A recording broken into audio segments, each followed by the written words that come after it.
Buenas tardes, ¿qué tal? Es tiempo de temas del día. Yo soy Michelle de Melo y le acompaño a revisar lo más destacado y lo más comentado en redes sociales, pero también en la pantalla de Telesur. De inmediato revisamos nuestra pregunta del día. Y ahí la tenemos en pantalla y hablamos de Bolivia. Movimientos sociales mantienen protestas en favor de la realización de elecciones en septiembre. El Tribunal Supremo Electoral de Bolivia los convoca para dialogar este miércoles. ¿A quién le interesa el aplazamiento de las elecciones generales? Esta es la pregunta. Ahí está @MDemelo Telesur, @temas Telesur y @Telesur TV. La respuesta usted decide. Gobierno de facto, golpistas o el MAS, el Movimiento Socialismo y Evo Morales. ¿Quién se beneficia con este cuarto aplazamiento de las elecciones en Bolivia? Queremos escuchar su opinión. A una semana del llamado urgente que hizo la Organización de Naciones Unidas para socorrer a las comunidades indígenas de la Amazonía por el avance de la pandemia y específicamente eso en Perú, Colombia y Brasil, en este último país, en Brasil, un juez de la Corte Suprema realizó una ponencia donde consideró inaceptable la inacción del gobierno Bolsonaro en esos territorios, tanto en el ámbito sanitario como en el ámbito ambiental. Y este es nuestro primer tema del día. La declaración se produjo en un juicio en el Tribunal Supremo Federal de Brasil que inició este lunes, donde se espera una sentencia que obliga al gobierno Bolsonaro, acusado de genocidio en la Amazonía, a articular políticas de protección para la población originaria afectada por el nuevo coronavirus. También deberá implementar medidas que pongan fin a la ola de invasiones que grupos al margen de la ley vienen perpetrando frente a la mirada cómplice de autoridades, hecho que también fue denunciado por los magistrados en el inicio de este juicio. Y nos vamos hasta Río de Janeiro con nuestro corresponsal André Vieira, listo para hablarnos de todas las últimas actualizaciones. André, buenas tardes, gracias por estar con nosotros. Cuéntanos primero qué se sabe hasta ahora de la discusión ahora en el STF y también qué han dicho las entidades representativas de los pueblos originarios en Brasil. Buenas tardes. Boa tarde para você, Michelle, e boas tardes para toda a audiência aqui de Telesur e também de temas del dia. Michelle, iniciamos justamente por lo que ocurrió ahora en la Suprema Corte de Brasil. Los jueces de esta corte, la Corte Máxima aquí de Brasil, se reunieron hoy para evaluar una decisión que fue tomada por el ministro Barroso hace algunos meses ya. Recordemos que Jair Bolsonaro en julio vetó la obligación del Estado brasileño de fornecer diferentes elementos básicos y fundamentales para el combate a la COVID-19 en las aldeas, en los pueblos originarios aquí de Brasil.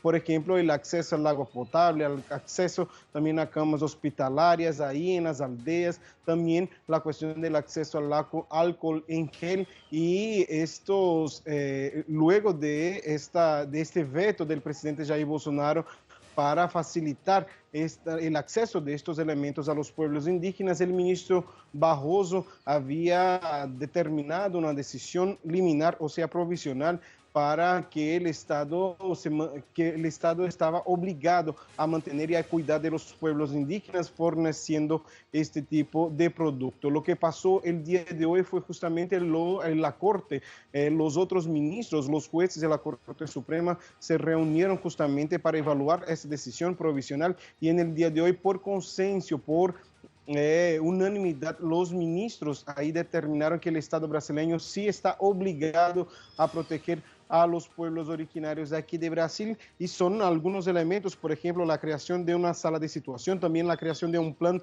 de barreras sanitarias para proteger a los indígenas, también un plan de enfrentamiento a la COVID-19 y también la creación de un plan para contener, para impedir la invasión de las tierras indígenas y también un plan para retirar los invasores que están en las tierras indígenas. La APIB, que es la articulación de los pueblos indígenas aquí de Brasil, justamente había también ingresado con un pedido para que el Estado, para que la justicia determinara justamente la salida inmediata de estos invasores, pero el día de hoy fue solamente un ministro, el ministro Edson Fachin, había defendido que los invasores deberían ser retirados por el Estado en un plazo de 60 días, pero la decisión que fue tomada no está incluida esta decisión de la retirada de los invasores. O sea que, en resumen, Michele, los ministros determinaron que el Estado debe sí mantener el control de la situación y también ayudar a enfrentar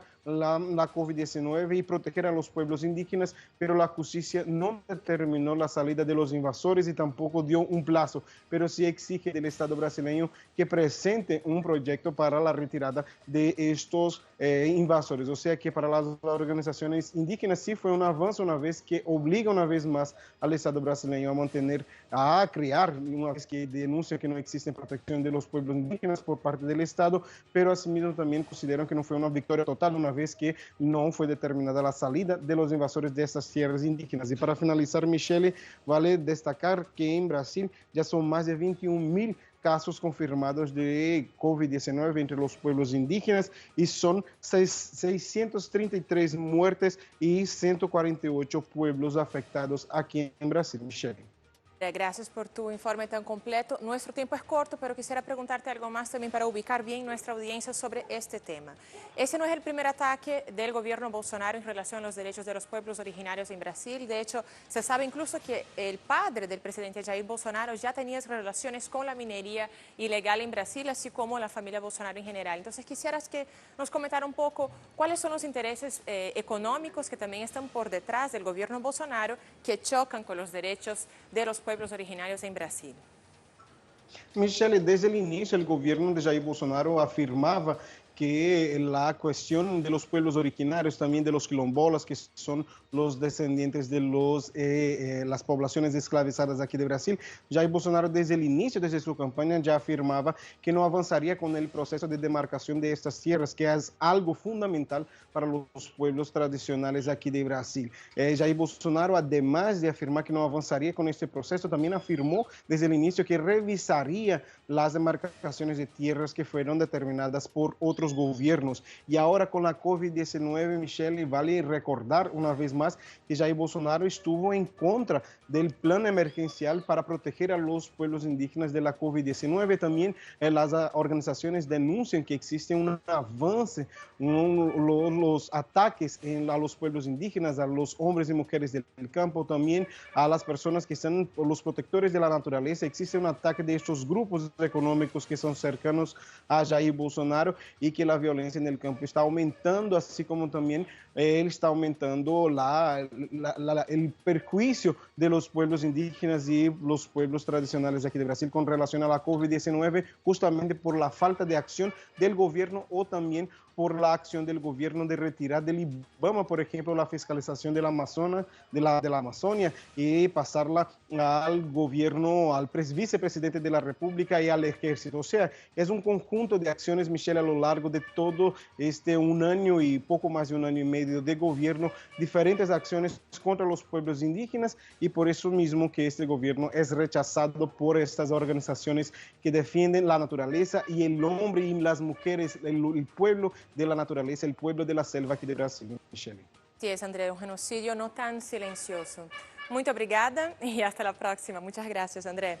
Bueno, seguimos hablando de este tema. La Red Eclesial Panamazónica, REPAN, presentó cifras en su más reciente informe que da cuenta justamente sobre la situación de esas comunidades indígenas afectadas por la pandemia de la COVID-19.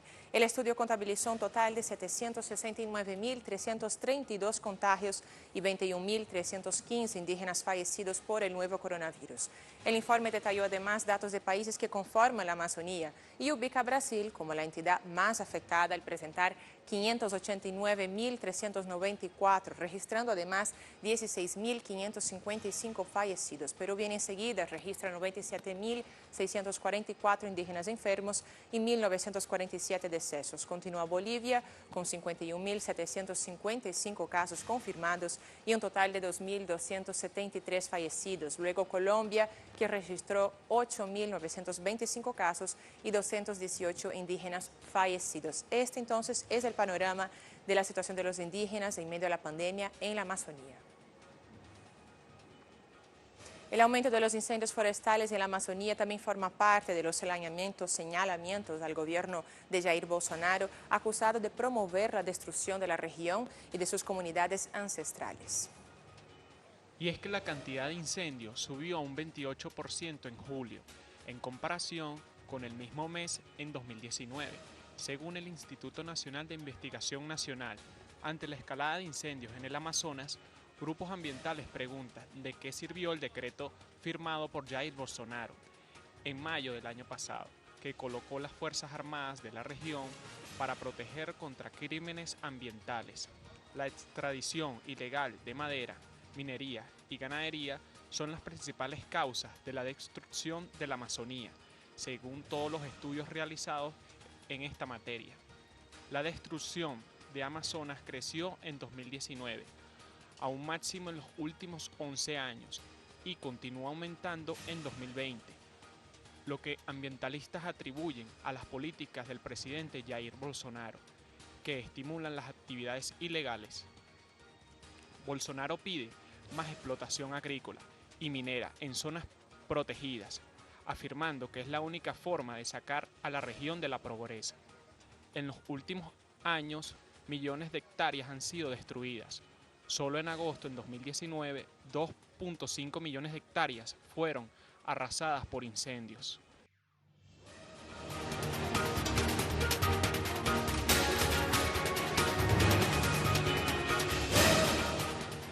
Finalizamos nuestro primer tema del día y recordamos nuestra pregunta del día que la hicimos luego en el inicio del programa. Bolivia.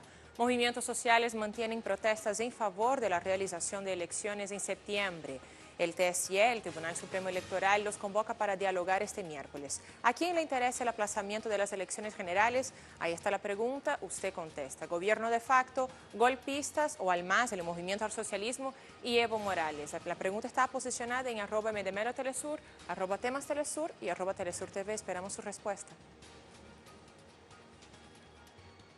Y nuestra imagen del día de hoy nos lleva hasta el Líbano, vista general del puerto de Beirut, la capital, este miércoles tras la explosión de ayer que ha dejado más de 100 muertos y 4.000 heridos. Muchos jefes de Estado y de gobierno ya se han pronunciado en solidaridad con el pueblo libanés y aquí también dejamos nuestra solidaridad con ese pueblo y con este gobierno. Y con esta imagen nos vamos a una breve pausa, ya regresamos con más temas del día.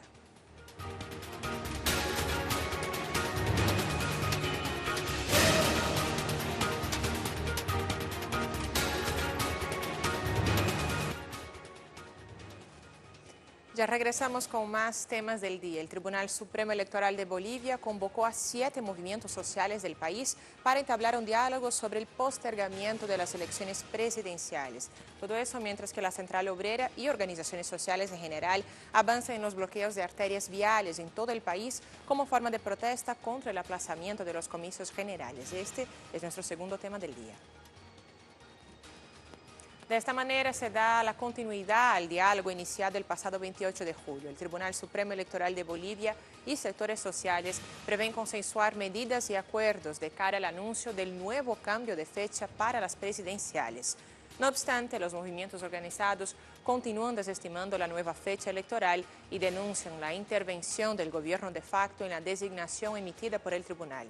Por ello, durante la jornada de este miércoles mantienen los bloqueos de vías centrales como una medida de presión. Tenemos más detalles con nuestro corresponsal Freddy Morales. Freddy, buenas tardes, cuéntanos. Dirigentes de la Central Obrera Boliviana y de otras 5 organizaciones sociales se reúnen esta tarde con los miembros del Tribunal Supremo Electoral para procurar un acuerdo sobre la fecha de las elecciones nacionales. El Tribunal Electoral convocó a la reunión en sus instalaciones con la intención de buscar un acuerdo, según hizo saber de manera explícita. En 3 meses, bajo presión de los sectores de derecha, el Tribunal Electoral modificó 4 veces la fecha de las elecciones. La última es para el 18 de octubre, a lo que se oponen los movimientos sociales del país que han reclamado se respete la fecha del 6 de septiembre, definida mediante una ley expresa. Sin embargo, por problemas de tiempo entendidos en procesos electorales, han señalado que es imposible mantener como fecha el 6 de septiembre, debido a que el proceso electoral debe restablecerse 45 días antes de los comicios, y para las elecciones del 6 de septiembre correspondía el 24 de julio pasado. Por este detalle se buscaría una nueva fecha que sea antes del 18 de octubre. La Central Obrera instruyó el inicio de la huelga nacional desde el último lunes, con bloqueos de caminos y una huelga de hambre frente al Tribunal Electoral en La Paz. La expectativa nacional está centrada en el resultado de la reunión que se realiza ahora.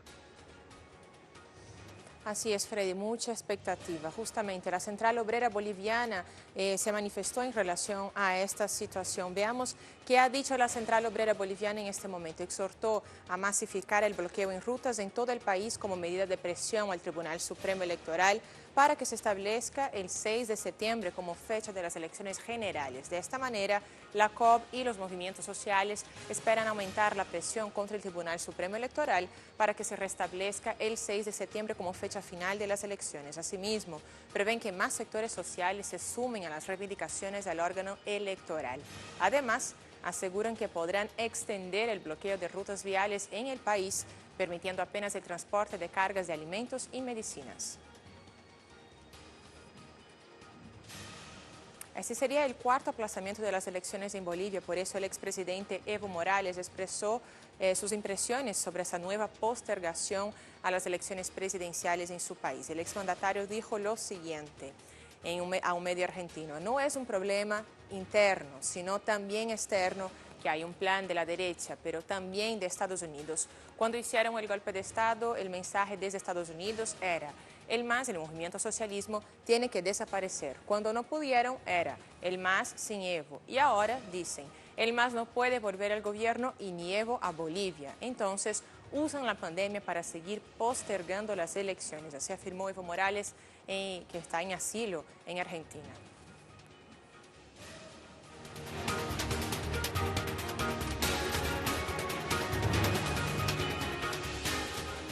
El tema y un tweet, también tenemos otras noticias que están en nuestra pantalla. Empezamos hablando de Cuba con nuestra corresponsal Nayara Tardo, quien nos informa. Cuba mantiene vigilancia epidemiológica para frenar la expansión de la COVID-19 en el territorio nacional.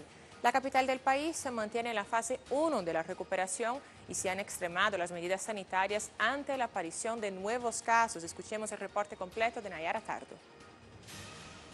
La capital cubana se mantiene en fase 1 de la recuperación de la pandemia de la COVID-19 y se han extremado las medidas sanitarias debido al aumento gradual de personas afectadas por la enfermedad. Este miércoles, el Ministerio de Salud de la isla anunció la aparición de 25 casos nuevos de la COVID-19 para un acumulado de 2.726 personas que fueron afectadas por el virus. El director nacional de epidemiología, Francisco Durán, aseguró que en esta jornada no se reportaron fallecidos y el número de recuperados se incrementó a 2.396 pacientes.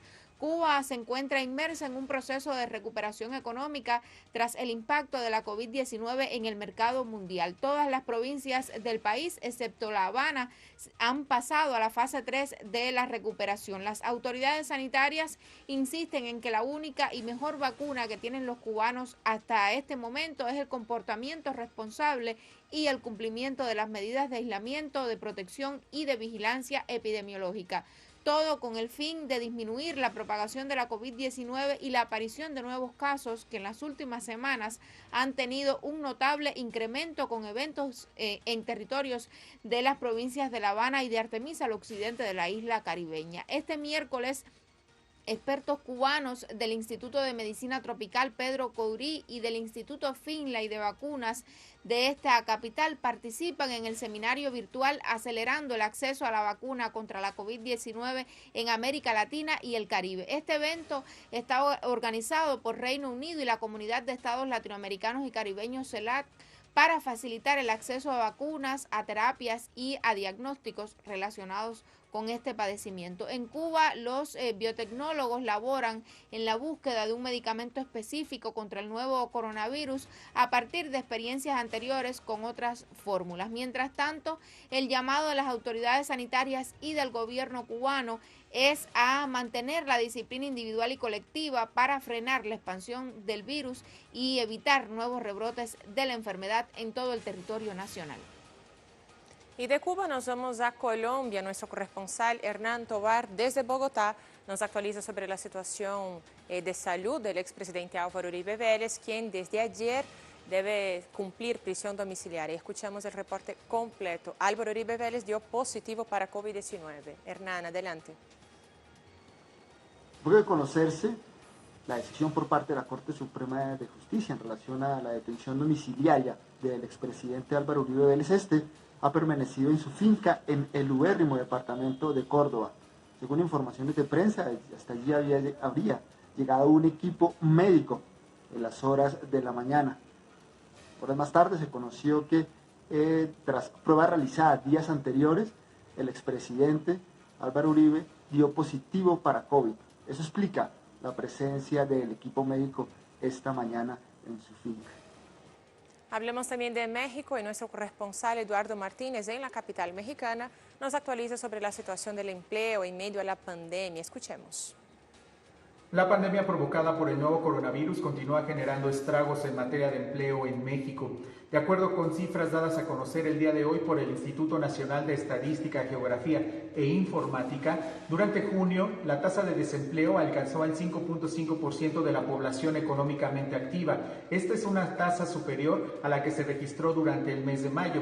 En general, el gobierno de México ha dado a conocer que durante abril, mayo y junio se han perdido más de 1 millón de plazas laborales. Mientras tanto, se espera que haya una recuperación para el segundo semestre, así lo ha dicho el presidente Andrés Manuel López Obrador. También durante el mes de junio, 5.7 millones de personas retornaron a sus labores de manera presencial durante esta epidemia que es provocada por la COVID-19. Esas 5.7 millones de personas quiere decir que pudieron mantener su fuente de empleo, sin embargo, hay otros millones de mexicanos que no pudieron tener la misma suerte.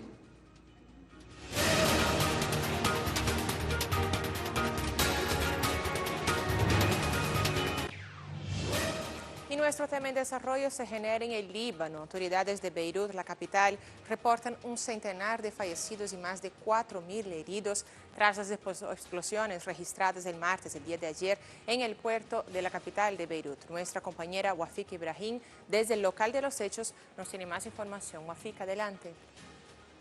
Pasaron ya 24 horas y el pueblo libanés sigue en luto y sigue en un duelo nacional, buscando más cadáveres y más desaparecidos en este siniestro que azotó a la capital Beirut desde el puerto legendario de Beirut. Los países amigos y los gobiernos también han decidido enviar ayudas humanitarias al país. Aviones ya fueron preparados en Irán y en otros países, en Irán, en Qatar, en Kuwait, en varios países de la región, trayendo hospitales de campaña y insumos médicos y demás para el pueblo libanés. Se habló mucho de la posibilidad de una crisis alimenticia fuerte que va a azotar el Líbano actualmente después del siniestro del puerto. Sin embargo, el ministro de Economía ha asegurado al pueblo que por lo menos existe una reserva para 1 mes y medio que puede garantizar el pan del libanés sin ninguna preocupación y que no había necesidad a preocuparse. El presidente de la República presidió la reunión del Consejo Supremo de Defensa y aseguró al pueblo libanés y al mundo de que la decisión está tomada de seguir la investigación y de informar al mundo entero de todas las informaciones con total transparencia y de sancionar de la manera más dura, más intransigente a los responsables del hecho y a los que han provocado con su negligencia que la explosión haya tenido tantas consecuencias y secuelas, sobre todo que se trata de un puerto que garantiza el 70% de las importaciones del Líbano, y el Líbano hoy se ha encontrado en un impasse, en una situación bastante difícil, y está frente a la toma de una decisión de volver a rehabilitar este puerto y no convertirlo en un objeto de polarización política, porque de eso depende la estabilidad o la estabilidad económica, entre comillas, en este país. Este puerto es un puerto muy importante desde el punto de vista geopolítico. Es un puerto que puede jugar un papel muy importante en la ruta de seda y también él es competidor número 1 del puerto israelí en Haifa, y por lo tanto se hace muy importante rehabilitarlo con la mayor brevedad posible, llevando el dolor causado por la explosión, y esto requiere recursos económicos, por supuesto, y decisión política, según los analistas libaneses. Este puerto es la arteria vital del Líbano y su reactivación requiere de mucha voluntad política y de una unidad interna en el país. El Estado libanés está frente a esta posibilidad, y hay rumores o hay informaciones de que el gobierno piensa iniciar muy pronto sus contactos en aras de buscar la forma más idónea para reconstruir el puerto. Algunos observadores recomiendan al gobierno libanés de acudir a China para esta obra gigantesca y tratar de reforzar su posición en sus negociaciones con el Fondo Monetario Internacional. Wafika, muchas gracias por tu reporte. Muchas preguntas sin respuestas todavía en el Líbano. Pero de inmediato revisemos nuevamente nuestra pregunta del día.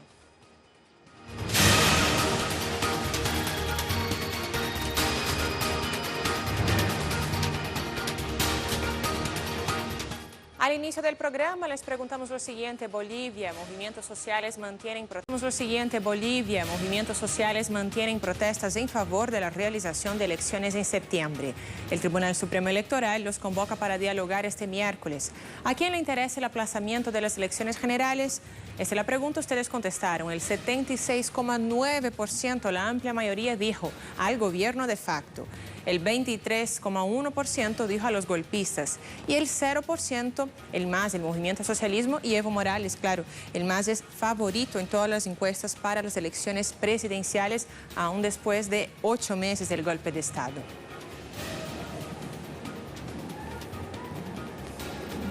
Y así llegamos al final de esta emisión de Temas del Día. Muchas gracias por participar y también por acompañarnos. Manténgase con nosotros. Todavía hoy hay más programación. Hasta la próxima.